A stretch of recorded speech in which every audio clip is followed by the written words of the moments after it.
Hello again everyone. My name is Shelin Tumaliwan and welcome to the third or last part of the financial market video. So for this part of the video, I'll be talking about on how to invest your money in the money markets.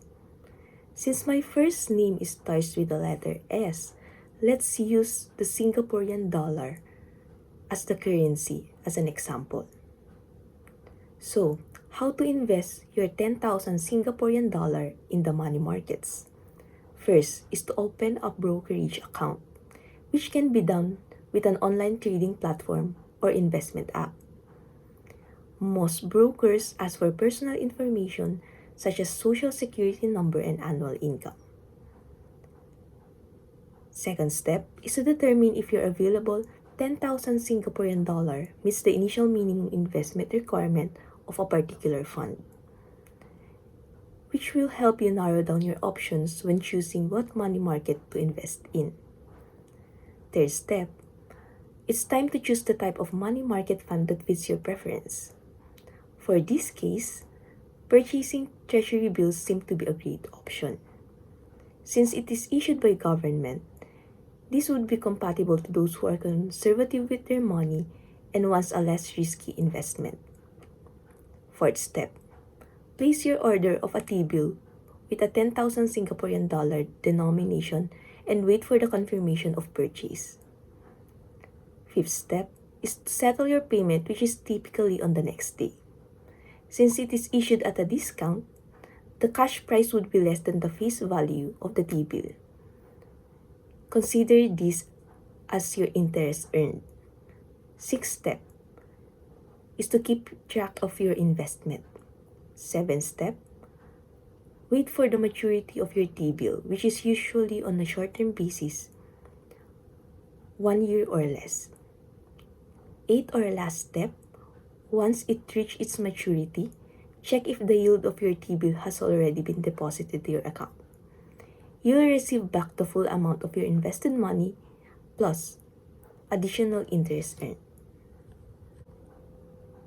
Let's now proceed on investing to forex markets. Since my last name starts with the letter T, let's use the Thai baht in the conversion process. So, how to invest your 10,000 pesos in the forex markets, which is to be converted in Thai baht. Step 1. Make your research on the currencies that you wish to use on your investment and assess carefully how the exchange range move in relation to each other. Second step, choose a currency pair to trade. For this case, we are using 10,000 pesos to purchase Thai baht. And third step, calculate the rate of exchange. For a peso, it is equivalent to 0.62 Thai baht. For 10,000 pesos, it is equivalent to 6,247.36 Thai baht. Fourth step, place your order and receive the amount of converted currency. Fifth step, check regularly the price of these two currencies to decide if you should buy more or sell some that you already have. Sixth step, you should buy more if you expect that the value of Thai baht would continuously increase as against the peso. Seventh or last step, you should sell if you foresee that the value of Thai baht would decrease significantly as against the peso. So what's the difference between money markets and forex markets? Money market are the financial markets where short-term financial assets are bought and sold, which usually matures in a year or less. It is characterized by high degree of safety and relatively low rates of return. In forex markets, it facilitates the buying and selling of currencies of banks, funds, and individuals.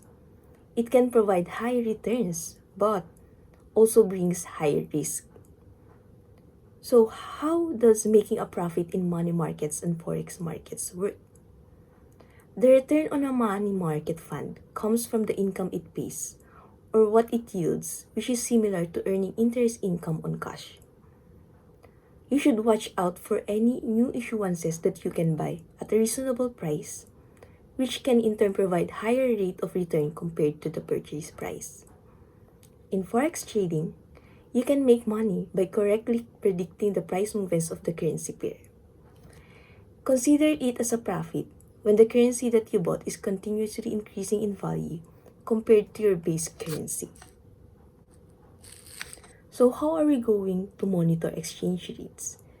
There are several ways to do this, like the currency exchange websites. Sites like XE, Oanda, and Forex offer real-time updates on exchange rates, historical data, and they also have currency converters. There's also financial news websites, such as Bloomberg and Reuters, which are good sources of detailed and timely reports on exchange rates. Mobile applications, which are available online, can provide access to currency rates and even alerts you on significant updates. Another way is tracking through your banks. Exchange rates are usually available through bank's website, mobile app, or contacting them directly.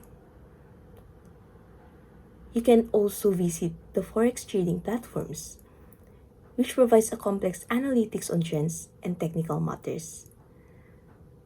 And lastly, there are currency charts, which is a fundamental skill for monitoring, is to learn to read the currency chart. That's all for this part of the video. I hope you learned something from the 3 parts of the video about financial market. And I hope to see you again soon. Thank you.